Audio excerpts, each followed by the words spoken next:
Former AEW World Champion Bryan Danielson kind of wrestles his first match since full-time retirement after an AEW Collision taping last night. Swerve Strickland and Will Osprey are set to face the Young Bucks at AEW All in Texas, and the EVP titles could be on the line. Kota Ibushi wins his first AEW match in nearly 600 days on Dynamite. Next, he's set to face Kazuchika Okada next week on AEW Dynamite 300. Mark Brisco will be the first entrant in the men's Casino Gauntlet match at AEW All in Texas. Meanwhile, Chris Statlander will be the first entrant in the Women's Casino Gauntlet match.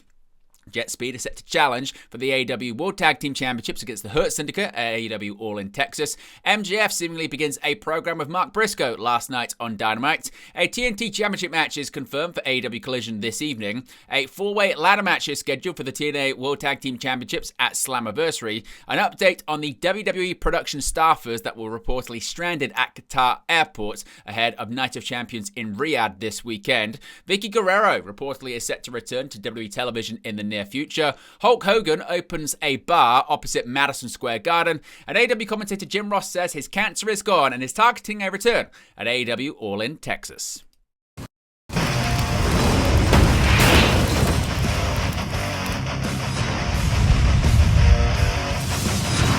Hey guys, welcome back to Wrestling News 365. Hope everyone is doing very well. As always, there are plenty of news stories to get into in the world of professional wrestling. You can see right there in the sidebar, we're going to have a live watch-along and a live post-show tomorrow for SmackDown in Riyadh. Of course, it will have a special start time. We'll be live 15 minutes before the show goes on the air, which reportedly is 6 p.m. UK time. So be sure to join us then. We'll be live having a watch-along. Of course, it'll be airing around the world on Netflix, except in the United States, where it will still be airing at its usual time slot on USA Network. Let's begin today with Bryan Danielson making an in-ring return, sort of, last night after AEW Collision. Now, Bryan Danielson wrestled his first match since retiring as a full-time competitor in a dark segment on June 25th.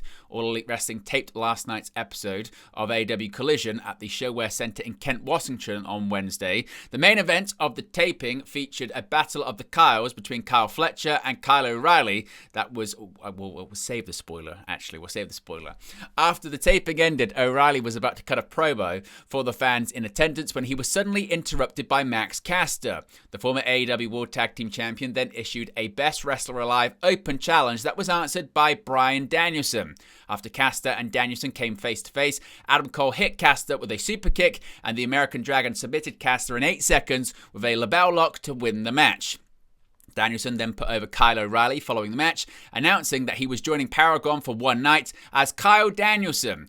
The arena then filled with the final countdown, which Danielson called the final Kyle to send the fans home happy.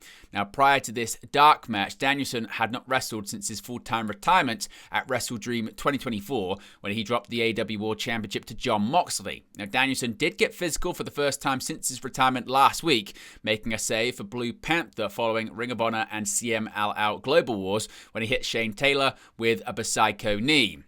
While Danielson himself has said his neck is wrecked. Reports noted last week there was an expectation amongst some in All Elite Wrestling that Bryan Danielson will wrestle again. Certain creative decisions have been made just in case Danielson does wrestle again, such as Wheeler Yuta using several of the former Ring of Honor World Champions moves during his matches. Now, Swerve Strickland and Will Osprey, they've got a date with the Young Bucks at All in Texas. The June 25th edition of AEW Dynamite opened with a dynamic match as Swerve Strickland and Will Osprey defeated the team of Blake Christian and Lee Johnson. The Young Bucks sat on the stage for the entire match. After the match, the Young Bucks came to the ringside area surrounded by security. Strickland and Osprey wasted no time, proceeding to challenge the Jackson duo to a tag team match at All in Texas. Just before the segment came to an end, Osprey threw in a small wrinkle, suggesting that both of the Bucks should put their executive vice president status on the line in the match. Moments later, the Young Bucks announced that Swerve Strickland is suspended for the week without pay after putting his hands on an AEW official. Of course, we get any confirmation on the match, we'll let you know in a future video. Kota Ibushi wrestled his first AEW match in nearly 600 days. The June 25th edition of AEW Dynamite featured the AEW in-ring return of Kota Ibushi as the Golden Star took on Trent Beretta in a singles contest. As expected, Ibushi picked up the win, defeating Beretta with a finishing move. This was Ibushi's first time competing in a singles match for AEW and his first match for the promotion since November of 2023.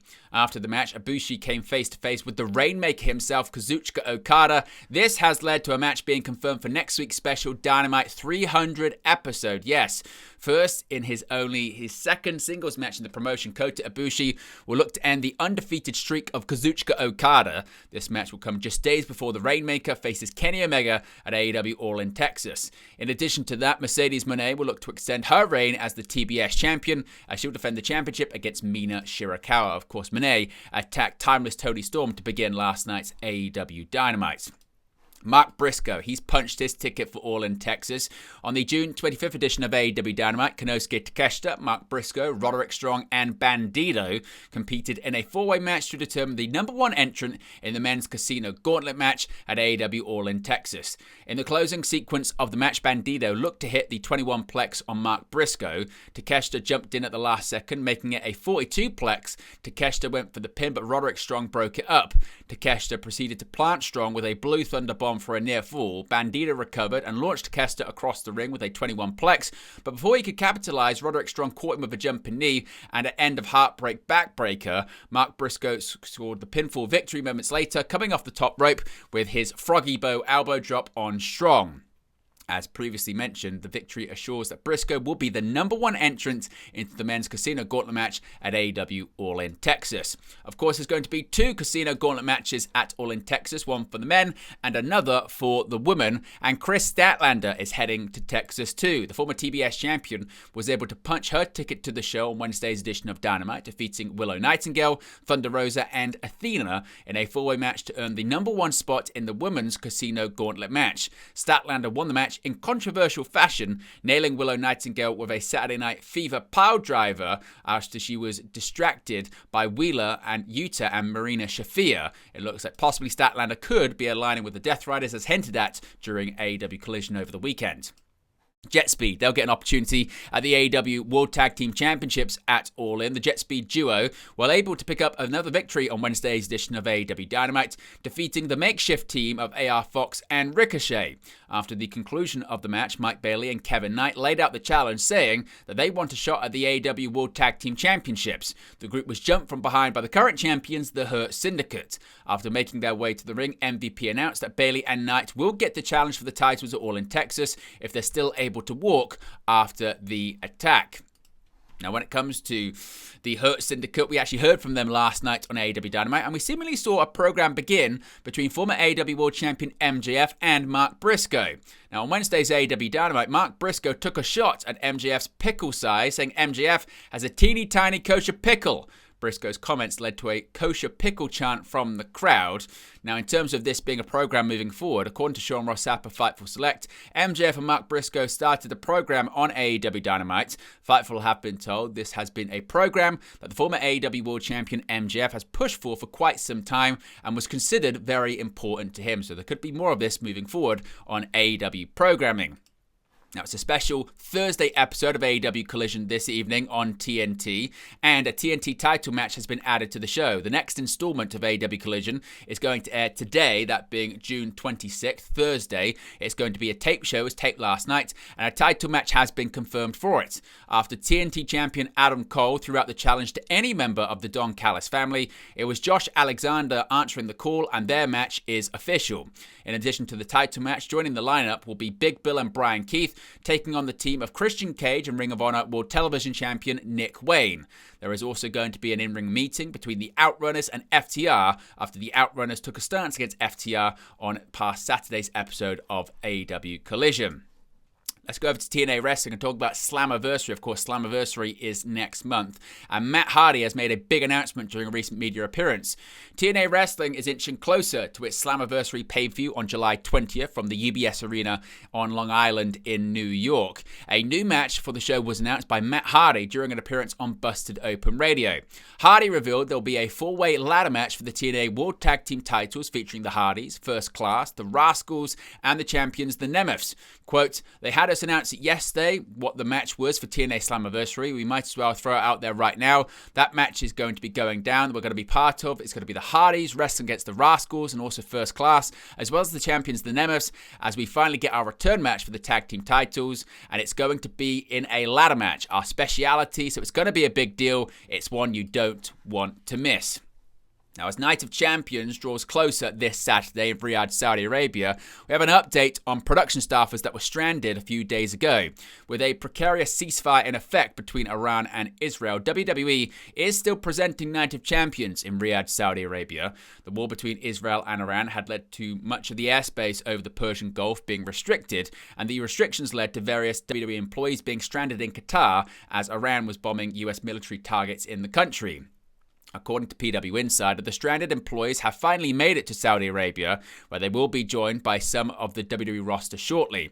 Instead of the usual itinerary where the WWE roster flies over together, several talents are reportedly taking other flights from different cities. As it stands, WWE is set to hold a kickoff event in Riyadh before broadcasting SmackDown from the Kingdom. SmackDown will air live internationally, but will air on tape delay in America, where it will be broadcast as its usual 8 p.m. Eastern on the USA Network slot. As I mentioned, we will be live for a watch-along watching the show on Netflix and a post-show too. Vicky Guerrera reportedly is on her way back to WWE television. Fightful Select reporting they have learned that Vicky Guerrera has told numerous people recently that she would be back with WWE for some things in a few weeks. While the bookings weren't explicitly stated, WWE Evolution does happen in a matter of weeks. Vicky has maintained a positive relationship with WWE over the years, appearing a number of times between 2005 and 2018, including as a regular character for years. She appeared for AEW from 2019 to 2023, which she claimed WWE had caused to cut her off because of that relationship. However, she was backstage at a SmackDown show in November of 2025. Hulk Hogan reportedly is opening up a bar opposite Madison Square Garden. Hulk Hogan is in the process of opening another bar, this time in a location with a deep connection to Hulkamania. Page 6 reported that Hogan has since confirmed that the WWE Hall of Famer is opening a 3-floor, 9,000 square foot bar worth $7 million opposite Madison Square Garden. The bar, which will be known as Slam, will be filled with Hogan memorabilia and have screens including a Jumbotron playing Hogan's greatest moments. The plan is for the new bar to open in the autumn. Hogan is not a direct owner in the project, with the venue owned by New York nightlife veteran Rich Rosen. Hogan did agree to a licensing deal so the new bar can use his name, and Slam will serve Hogan's Real American beer. The 71-year-old will also reportedly be a regular fixture at the bar. Hogan became attached to the project after Rosen waited in line at a meet and greet and pitched the idea to the Hulkster. Quote, "I basically waited 5 hours in line to get 2 seconds with Hulk Hogan. I came by with an 8x11 glossy picture of Madison Square Garden, and in the picture is our storefront. I walked up to Hulk, I dropped the picture in front of him. That's my storefront, that's the garden, and you're my new partner," Rosen said. After handing Hogan his business card, Hulk called Rosen 4 days later. Hulk Hogan is synonymous with Madison Square Garden, and many of his biggest career moments took place inside the famous arena, including what is considered his official WWE debut, his first WWE title win, and WrestleMania 1.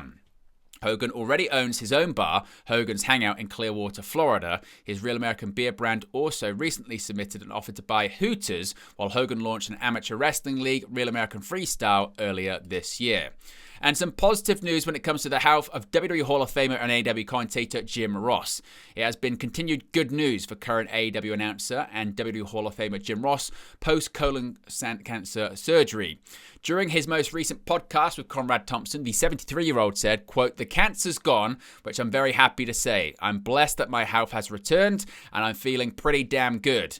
On last week's podcast, Ross also said he was feeling good despite being sore, saying it was realistic that he could be a part of AEW All in Texas on July 12th. He reiterated that this week, saying, quote, "I'm tired of sitting at home and I'm excited about the opportunities that await." He then said that his plan is to be at the pay-per-view. Ross had surgery in late May, getting the cancer removed from 2 places in a less invasive surgery than expected. He spent nearly a week in hospital recovering.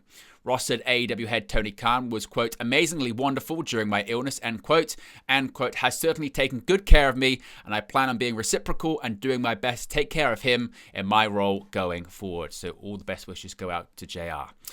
So there you go, guys. The latest pro wrestling news for you. Be sure to smash the like on the like button. Be sure to subscribe. As you can see right there, we are less than 250 subscribers to go until 23,000. So if you haven't already, be sure to subscribe. Join the ever-expanding WNU, that being the Wrestling News Universe.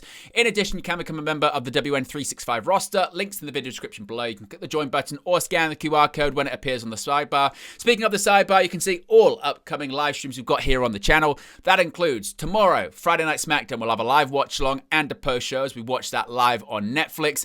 Then, of course, following 24 hours later, we'll have WWE Night of Champions for a watch-along and a post-show, in addition to several upcoming shows such as All in Texas, Evolution, Saturday Night's Main Event, and much more. So if you haven't already, be sure to subscribe. I appreciate everyone for tuning in as always, and I'll speak to you again very, very soon.